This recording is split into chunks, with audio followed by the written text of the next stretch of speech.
Well, here we are. It is January 1st. Happy New Year to everybody. It's now 2026. And this week, for the video, I thought it would be interesting because there's not a lot going on in the Asian art world. And there's an auction coming up in Connecticut at New England Auctions that I really want to talk about. This is not a video, particularly if you are just purely interested in Chinese and Japanese and Asian art. Probably not going to be of a lot of interest to you. But if you're interested in antiques in general and great American antiques in particular, you're going to want to pay attention to this because this is a great, it's basically two auctions, two collections. The collection of Nancy and Gary Stass and the collection of Sally and William Gemmil. And these were two very well-known figures in the American collecting world. They were particularly interested in American folk art, early American history, and the arts of the 18th and 19th century in particular, of course. And it includes all kinds of wonderful things: political cartoons, silhouettes. Early American furniture, maritime art, scrimshaw, you name it. It's in these two collections. This is a fairly large sale. It's going to run a couple of days. It's 750 lots, something like that. And these are pieces that were all bought back probably, I would guess from the 60s primarily into the early 2000s, when this area of collecting was extremely popular. A lot of the pieces in here were bought from very well-known dealers at the time. And just some great examples. And I want to go through them because I think you're going to find it sort of interesting, an interesting look at some very, very fine pieces of American, and some English prints too, English engravings, but primarily 95% of it's American-made stuff. And it's interesting because it all has historic importance to it, and a lot of very fine American furniture as well. So we're going to get started. And these are the two sales. And they've been showing some of the pieces here. You can register at New England Auctions. The sale is going to take place starting on Wednesday, January 14th, 2 weeks from now at 10 o'clock in the morning, and resuming again on Thursday, the 15th. And you go through it. You can go through their site and look at the pieces. I would recommend that you register on their site. It is also on Live Auctioneers and probably Invaluable, but you can go to their site and register there. You save some money on the commissions. And this is Fred Giampitro's, one of his sales. And you've heard me talk about him in the past. He's a good auctioneer. He was very well known. Incidentally, this auctioneer was very, very well known in the American furniture trade, the American folk art world during the 70s, 80s, and 90s. He was a very important player in that market. And I'm sure that's why he got this collection. And it's something that the big auction houses in New York probably would have liked to have gotten, but Fred got it because he's Fred, and he gets good things. All right, some of the things some of the things you'll find in the sale are things like this: American hook rugs. All right, this is an interesting one. It has to do with Noah's Ark, and you'll notice at the bottom it said, "I hope I hope he don't miss any," meaning when Noah was loading the ark, to make sure he got all the animals. And this is just an image, of course, of all the animals that might have gone on in the ark. And there's the ark at the top of the picture, and so forth. This sort of religious influence, Christian religious influence in the arts was very prominent back then, still is today, of course, in many circles. But back then it was a common thing to see depicted in hooked rugs, in folk art drawings, and that sort of thing. It's quite a rug. And it was probably, when was this made? About let's see, they're saying American, early 19th century, or early 20th century. Wonderfully done carpet, estimated at $1,500 to $2,500. Beautiful piece of American folk art. This is all folk art stuff. And then there's this. This is a wonderful eagle. After the Revolution, eagles became extremely popular decorative arts. Carved eagles, you saw them in all different forms, types, and styles. This is a really interesting one because it's enormous. It's almost 6 feet wide. This is a big carved wooden eagle, very beautifully done, a wonderful detail, and in very, very fine condition. The condition of this eagle is phenomenal because a lot of these wooden eagles, they got lost, they got put in barns, they got destroyed, they fell off walls, they got broken. This one is in beautiful, beautiful shape, and it's estimated at $3,000 to $5,000. It is lot number 71 and has an opening bid of $500. And then hopping along over to this I liked a lot. This just caught my eye. Jeremiah Small, born October 20th, 1787, Falmouth, died, what's this, you can't really read the date, the first one, died June the 15th, 1808. So he was a young man, sailor. I believe the Smalls were pretty well known. I suspect it was his father. Was a very well known guy from Maine who was involved with the Revolution. He was a patriot from the Revolution, and the Smalls are a big family in New England. There's a lot of Smalls around, a lot of descendants and so forth. And it's this wonderful line and drawing, folk art line drawing of an American ship, of a frigate. Just a terrific thing, all framed. I like this one a lot. And it's estimated at just $800 to $1,200. Opening bid $100. It's a great picture, though. And then silhouettes. There's a number of silhouettes in here. And silhouettes were extremely popular type of art form that really began in the late 18th century, 1790s. And they were produced fairly continuously up until about the 1830s or 40s. And then photography came in and they weren't needed anymore. And silhouettes were done, if you don't know, the reason silhouettes were done, they were a very inexpensive way for people to get depictions of family members, of famous people, presidents, and that sort of thing were done in silhouettes. And there were a number of different ways of making them. Sometimes they would cast the shadow onto a wall, and they would cut out the white area, for example, on this paper, and then they would back it with a piece of black paper, and this would give you the face. And the really fine ones, like this one, they went in and added additional colors. The watercolorist would come in and they put some brown in for the hair, and they put the blouse on here with all this lace business, holding a blue basket and all this. This would have been a sort of a better example. The very simple ones of just a black background were the most commonly produced. And then as they went along and they got fancier and fancier, whether they cut out a piece of black paper and pasted it down onto a white background, or they took a white background and cut it out and put a black sheet behind it and then hand colored. Those were the more elaborate ones. And this is a pretty good one. This is a nice one. And the estimate on it is $2,000 to $4,000. Like I said, they're very popular. But the thing is, not a lot of them survived. Because they were not, they weren't taken particularly good care of. They got put in closets when photography came along. People forgot about them, and often people just threw them out by the 1860s and 70s. People were just throwing them out because they had photographs, so they didn't need these. And this form of American folk art was very popular. These are not usually very, very big. This one just measures 4 by 4 inches, 4 3/4 by 4 inches in size. Fairly small, very wonderful though. And there's a number of them in the sale. And then there's this. A big pair of horned owls. These are bronze, and these were done around 1900. And somebody wired them for electrical use. Let's see, how tall are these? These are 38 inches tall. These are 3 feet tall, and I suspect these are going to do very, very well. Pairs of these are exceedingly rare. Most of them many of them they generally think were made in the New York area, typically. And they made them in other places, but the majority of big bronzes like this around 1990 were coming out of New York. And these are really wonderful. The patina, the surface on these is great.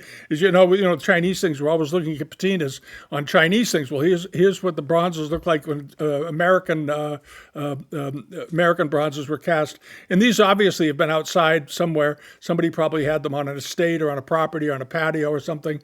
And they're quite wonderful. They originally had, they believe, had glass eyes for illumination and so forth, and the glass eyes probably broke or froze or something happened to them at this point. But they're wonderful, and I suspect this will do very, very well. They're estimated at $10,000 to $20,000, and I wouldn't be surprised if they went over that. These are pretty rare, and it's a pair. Very desirable. And then you have this. These are sort of a very typical and very representative classical federal period chair that's hand painted. And this looks like it's probably a mid-Atlantic chair. I might be wrong. I suspect it is. And this form of decoration and this form of furniture was a big transference, a big transition rather from the American furniture that you typically saw prior to the Revolution, which was heavily influenced by the British, of course. Queen Anne furniture, Chippendale furniture, and all that. That's very English. And then after the Revolution, the taste in America shifted into what's known as the Federal style. The Federal style was heavily based on the classical Greek architecture and so forth, because we had adopted our Constitution, of course, from the Greeks and their concepts of democracy. And that style and that taste in furniture became very, very transformative to how the American household looked. They became actually a lot prettier, a lot brighter, a lot more optimistic, a lot more streamlined and so forth. So we ended up with furniture that looked like this. And on this one, they faux painted an urn, a Greek urn onto the back of it, Greek columns and so forth. And this is a heck of a chair. This is a really, really wonderful chair. It's estimated at $500 to $750. I like it a lot. I think it's got a great look to it and so forth. They made similar chairs. There's a famous set of chairs that were also made in Salem, Massachusetts after the Revolution, and they're known as the Derby chairs. And they sort of are in the same genre, the same taste, but they were made in Salem. But this is a very nice, looks like probably mid-Atlantic Baltimore, I would guess, somewhere down around there, but beautifully done. And I think the estimates are very, very reasonable on it. And then you have this, you have the engraving of the American attack on Tripoli in 1804. And this of course, is, if you don't know what the attack on Tripoli was about, it was about the United States entering the Barbary pirates, trying to put the Barbary, and it did work, they eventually did it. But it began with the Commodore Preble. Went into Tripoli, and it didn't go very well at the beginning, but this was the beginning of that and the end of the pirate business out of North Africa, and the end of the slave trading of Europeans and Americans that were on captured ships that would be put into slavery. This was an issue. People often think of slavery as just being slaves being brought out of Africa. Well, in northern Africa, they were attacking European and American ships and abducting crews and passengers and enslaving them as well. So it was very much a two-way street, and the United States didn't understand why the Barbary pirates were attacking us, because we had no gripe with them. There was no problem, and the emir there basically said, we do it because we can. And that was the view. And the president of the United States, they sent over soldiers, they sent out squadrons, and they eventually eliminated them. And this is a depiction of that. It's a very interesting historical scene, very famous historical scene. There's been enormous amounts of information written about it, of course, and it went on for several years before it was finally put to rest. And I love the frame with the stars in the corners. This is very, very nice, real sort of patriotic look to it. All right, and this print is estimated at $800 to $1,200 and has a $200 opening bid, framed and ready to go. And it's pretty good size. It's the frame size is 19 by 22, so you take off a few inches for the print going around it, and it'll give you some idea of how big it is. Very, very nice, though. And then there are things like this. There's a lot of sailor-made material in this sale. Things that were made by people that either worked on trade ships, or worked on whaling ships, or worked on military ships as well, the early American Navy and so forth. And this is a sailor's-made sewing box, and this was very typical of the kind of work that sailors would do. And they would inlay it with either ivory or whalebone, and then they would have ebonized wood and different types of woods, and they would build these basically to pass the time while they were at sea, because you were at sea for a very, very long time. So when you went to sea, you had to have something to do. So many, many sailors, if they were on a whaling ship, they did scrimshaw and some things like that. Other sailors did wood boxes, carvings, whittling. They made canes. All kinds of stuff were produced on ships while they were in transit, because there wasn't always something going on that involved everybody, and you had a lot of in-between downtime to get things done. And this was the kind of workmanship they were capable of. They were very, very able craftsmen. As you can see, this is a wonderful box. It's pretty good size. It's 14 inches, 14 inches wide and 5 inches high, to give you some idea of the size. It's estimated at, again, $800 to $1,200, $100 opening bid. Nice bit of maritime art. Probably, they're saying late 19th century, so when they say that on this kind of thing, they're probably thinking 1860s to 1880s, somewhere in there. Very attractive. And then there's this whalebone. Now, this is a pan bone.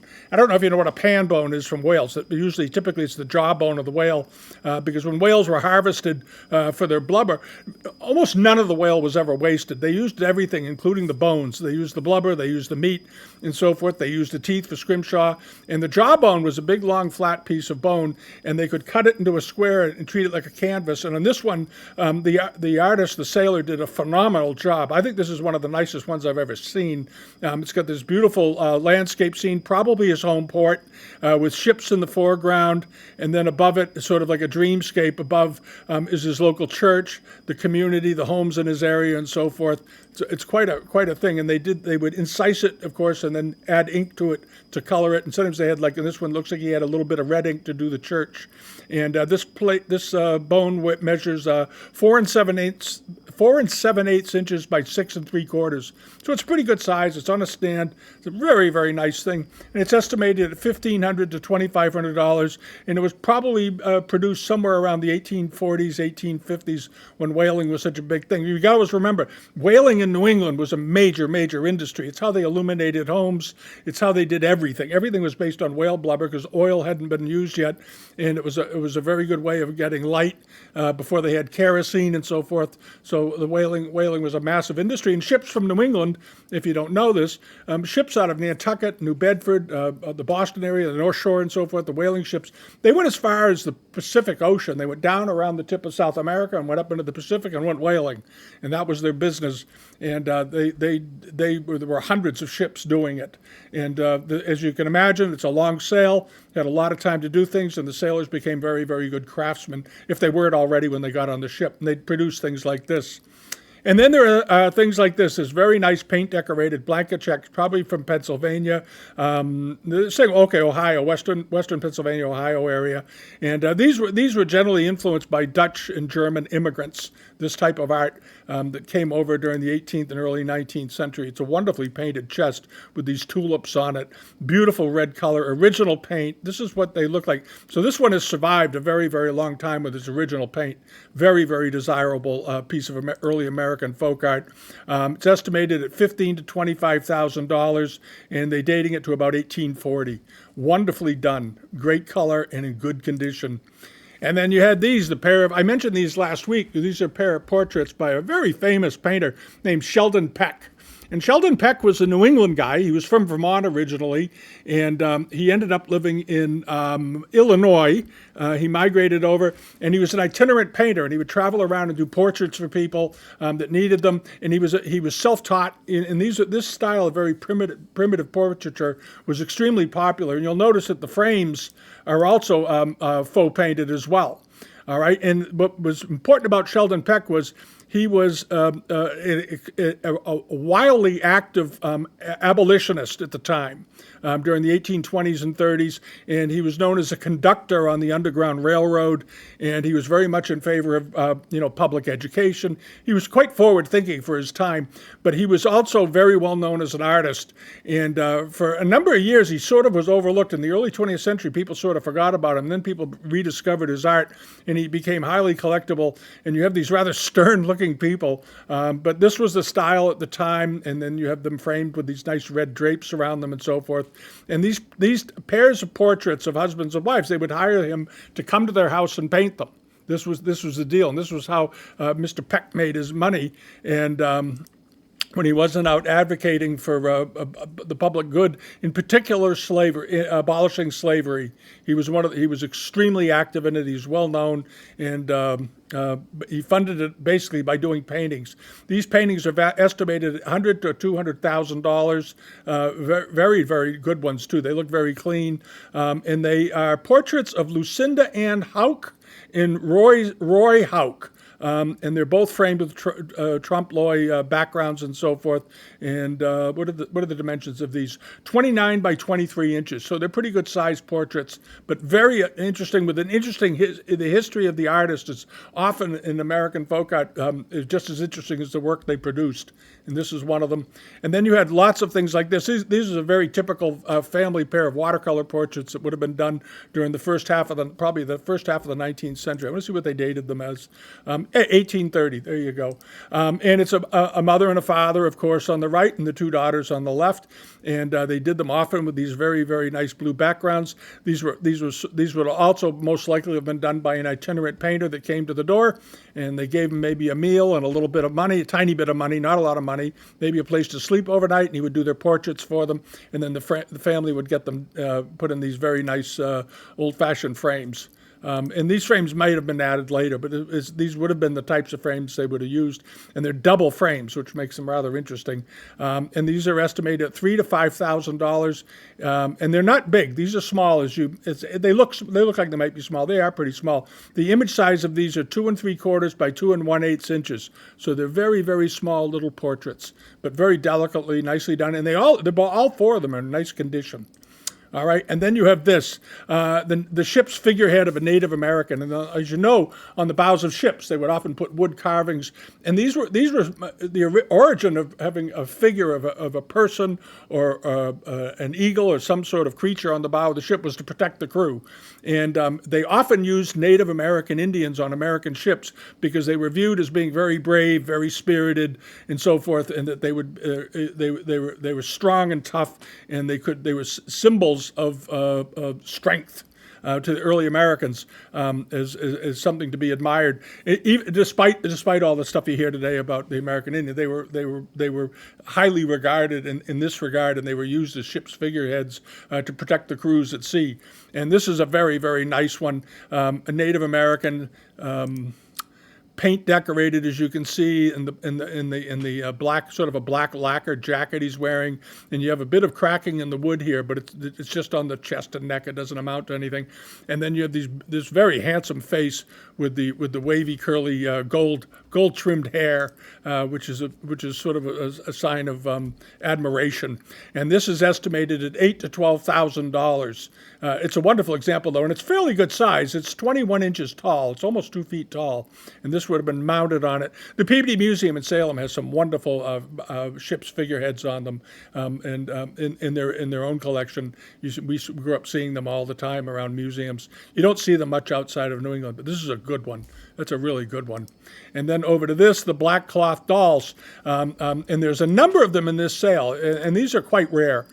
These were done during the second half of the 19th century, and they were created by black women so that the kids growing up in the black community could see dolls that were very nicely dressed that looked like them. So the black kids, basically, they talk about it today, saying they want to see kids that look like them in their books and schools and so forth. Even back then, they did this so that the wound of slavery was over, and they were trying to find ways to give a lot of self-esteem and a boost to their children, so they could go on and do better. So here they are, seeing dolls given to them as children, wearing nice clothes and looking very good. Of course, over time, they end up looking a little tatty because the kid played with it so much, most likely the child's most favorite possession. But this is a beautiful example, and it's estimated at $1,500 to $2,500 because not a lot of them survived.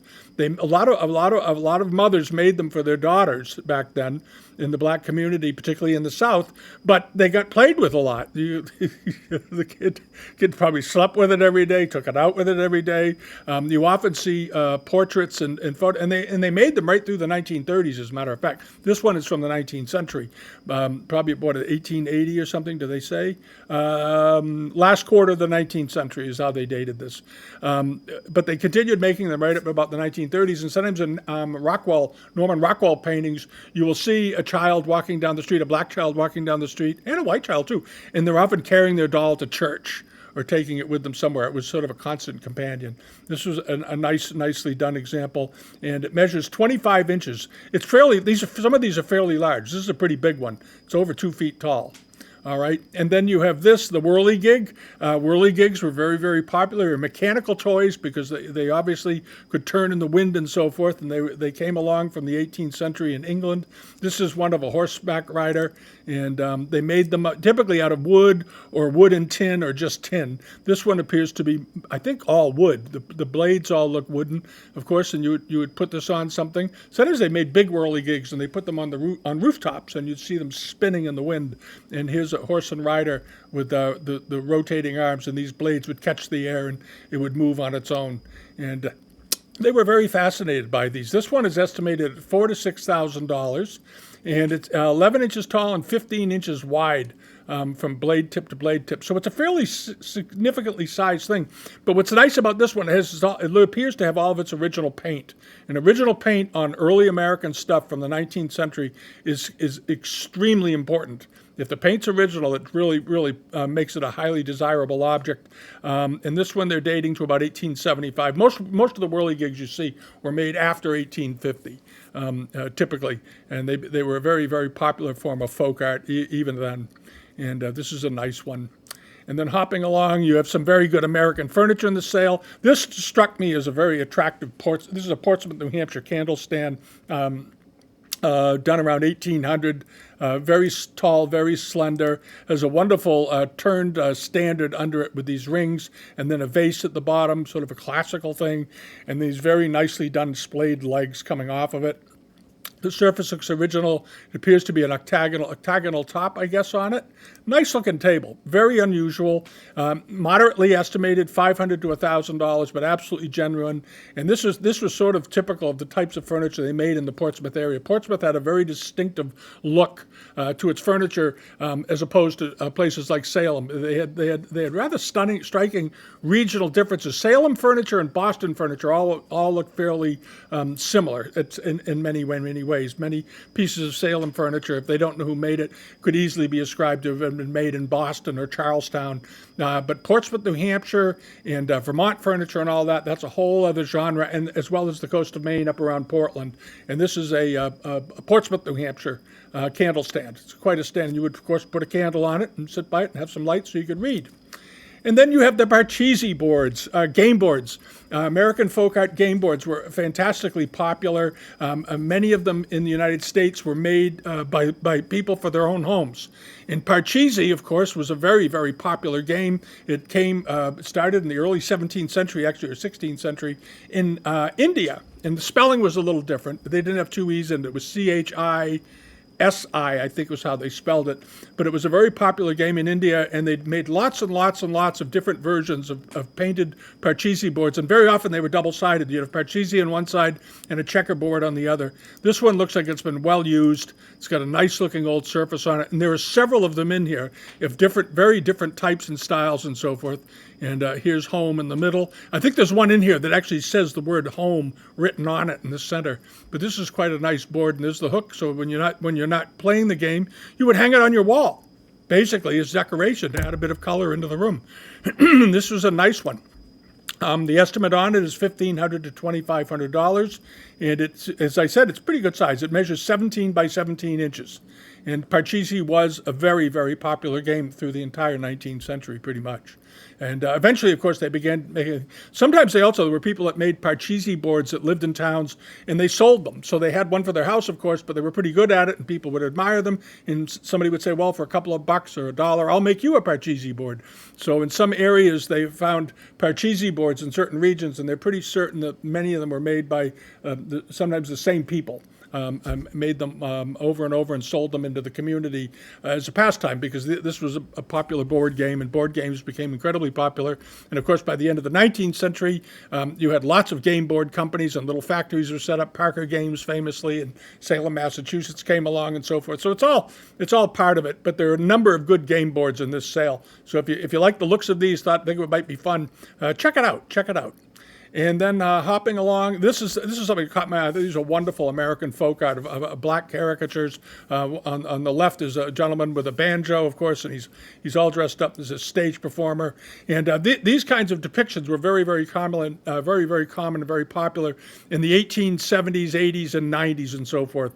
And this one here, you have him with the gentleman on the left with that wonderful bow tie, playing a big yellow banjo and wearing green pants and a red striped cutaway. And then on the right is a gentleman. He appears to be, he's carrying an American flag, and he's standing, well, he looks like he's just standing outside, just sort of a well-fed guy, a nice big pot on him, wearing a very elegant sort of vest with pinstripes on it, and done on a grain-painted red, wooden frame. Nice. This is a nice package. They're selling the two of them together. I'm not quite sure why. I would have split them up. They're only estimated at $200 to $400, which is very reasonable for these. The man with the top hat man with a top hat. No, who's wearing a top hat?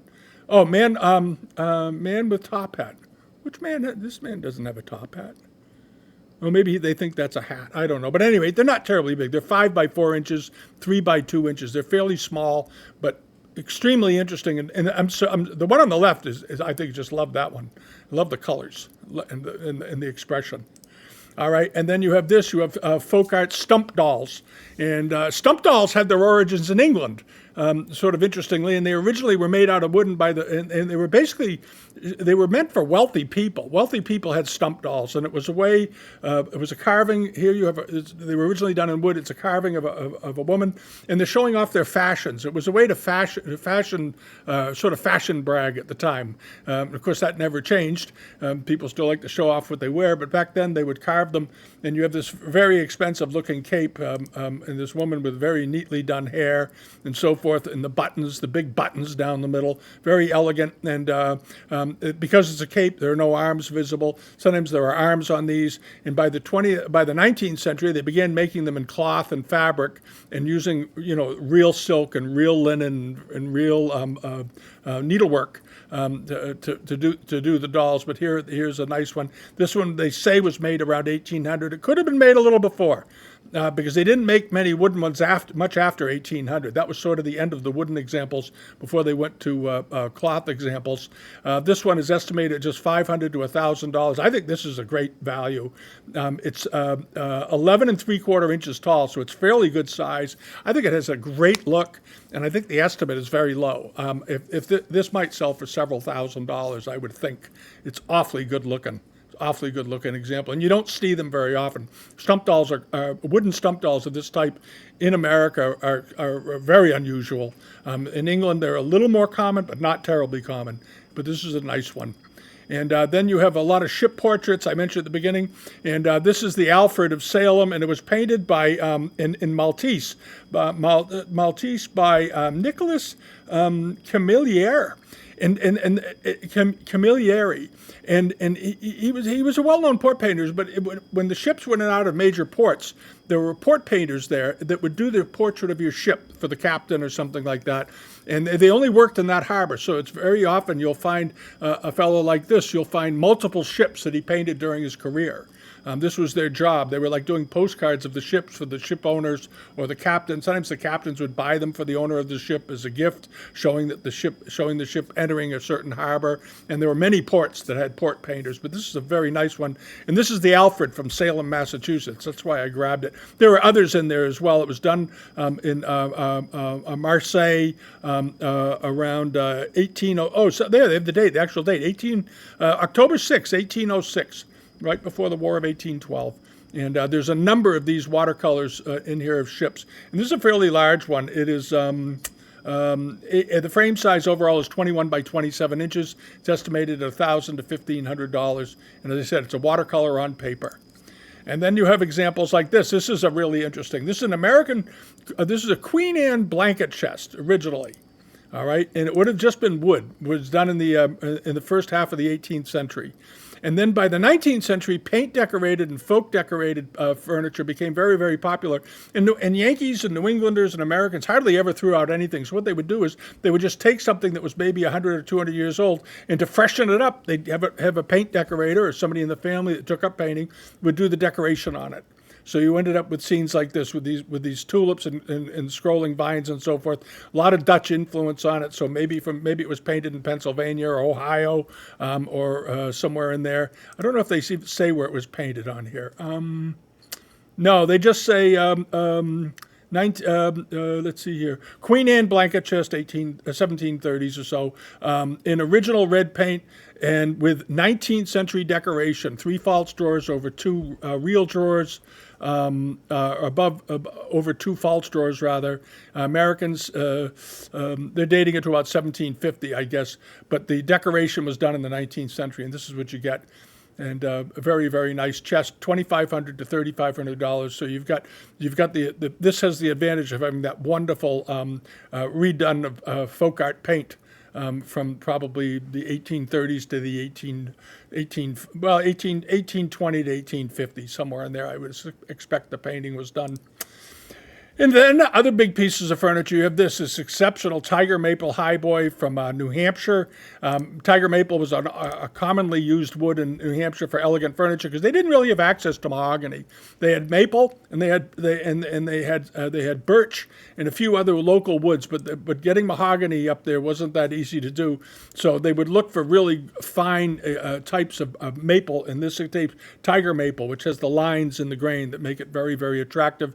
It's estimated at $4,000 to $8,000. This was probably done in southern New Hampshire. It's not too dissimilar in general form to the pieces of furniture we've talked about before that were done around the Portsmouth area by the Dunlops. The Dunlops were the most famous cabinet makers in southern New Hampshire, in the Portsmouth area, and that area. They were farmers at part of the year, and then they were cabinet makers the rest of the time during the winter.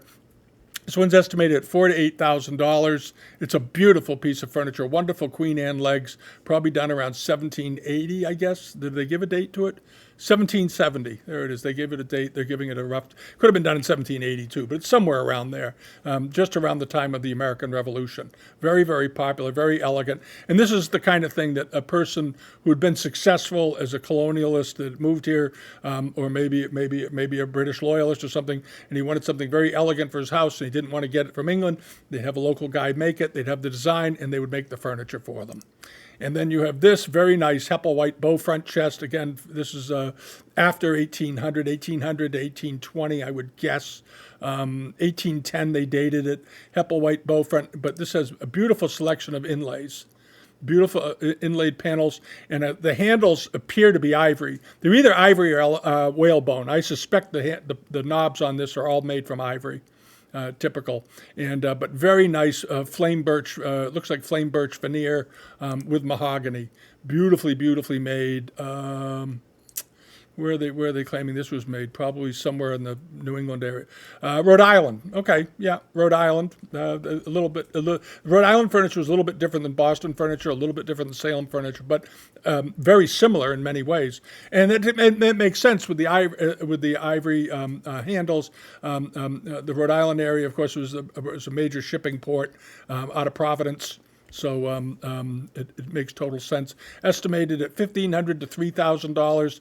And how big is this? 38 inches wide. So it's a rare one. It's a highly desirable size, under 40 inches. 39 inches or smaller are the most desirable as far as sizes go in American furniture, because it was a sign of elegance. The big wide pieces, the aircraft carriers we used to call them, those serve a very practical purpose because they hold so much. But the smaller ones were sort of extra chests, very delicately done to be placed maybe in an odd spot in the house somewhere to fill that space and have a little bit of extra storage. And this is a very lovely example. So we'll see how that does. And we'll go back and check it all once it's over. And then you have this very nice Hepplewhite card table. It certainly looks like a New England piece. They're just calling it Massachusetts, circa 1810 Federal period. And this is a nice one. Nice Hepplewhite front on it. Looks like flame birch going around the front. Did they give the woods? I don't know. Hold on a second. Card table, front shape serpentine, mahogany with figured wood veneers. I think the veneering, I'm talking about the flaming veneers, this is mahogany, the deck of it, the top of it, but the side here, it looks like probably flame birch. I'm not sure. They couldn't tell apparently by handling it. That's why I was wondering. It's very hard to tell sometimes unless you do a wood analysis, but it's a beautiful table. It's an absolutely great looking table. And of course, these fold up. You can put them aside. You can pull them out when you need them. They're unbelievably practical. And they typically have been selling lately for fairly reasonable amounts of money. If you went to have somebody make this table for you, it would probably cost you around $5,000 to $7,000 if you could find the wood for it. Anyway, this one's estimated at $1,500 to $2,500. It's a beautiful table, $500 opening, but it's worth it. And if you live anywhere within driving distance of Connecticut for the sale, you stand the chance to get some very good buys on the big pieces of furniture, because shipping is very expensive, as we all know. So if you live within 2 or 3, even 4 hours away, and you see a piece of great furniture in here you want to buy, you're going to chase it, because you're going to be bidding against people who have a shipping charge in mind in their heads, most likely somebody, from California or other parts of the Midwest, and they're going to be looking at, a $500 to $3,000, $2,000 shipping bill for the big pieces. They're very expensive to ship them all insured. So if you live within driving range, step up here. This is a chance to buy some great pieces from two very, very good collections. Anyway, there's much more. Like I said, there's 757 lots. I just wanted to go through and give you a sense of what's in this sale. It's all very, very attractive. I think it's very, very good. And there is a print catalog out on it. Fred sent me a copy of it because I'd helped him with some Chinese things a while ago, so I guess he's put me on his mailing list. But at any rate, I wanted to talk about this sale because we used to see a lot of stuff like that we're seeing in this sale in our own auctions years ago, and I just loved them. They were great. I like Chinese things too, of course, in the Asian art world, but I also have a deep appreciation for American and European furniture and furnishings. And this is the kind of thing I really think is terrific. So have a look at it, get a hold of them. You got a couple of weeks to make arrangements to bid, give you plenty of time to get registered, plenty of time to maybe talk to somebody about some shipping if you're interested in smalls, and go from there. All right, but you got enough time to do it. I suggest you do if you're looking for some great things, because this kind of sale, these don't come up very often, this type of sale. So it's a real choice. It's a real chance, and there's two collections in one. So it makes it very interesting, and it's coinciding, of course, with Americana Week in New York. They're having the American furniture sales in New York City, and the shows, the East Side Show, and all that sort of thing is going on. And just up the road in Connecticut, you got this. So anyway, take advantage of it. Take advantage of it. All right. Thanks for watching. I'll be back next week. We're still in New Hampshire, as you can see. We're heading back home probably tomorrow, and getting situated and getting back to the other things. And if you like this kind of video, and we're not going to replace the Chinese and the other stuff that we talk about all the time, and the rugs and everything, but I'm increasingly beginning to think I'd like to include more of this in what we talk about, because I think it's interesting, and it's all great stuff. It's all great stuff. All right. Have a wonderful week. Happy New Year to everybody again. Thanks for watching. Subscribe if you haven't. Join us over on Patreon if you'd like to. And on we go. All right. Bye-bye. Thanks for watching.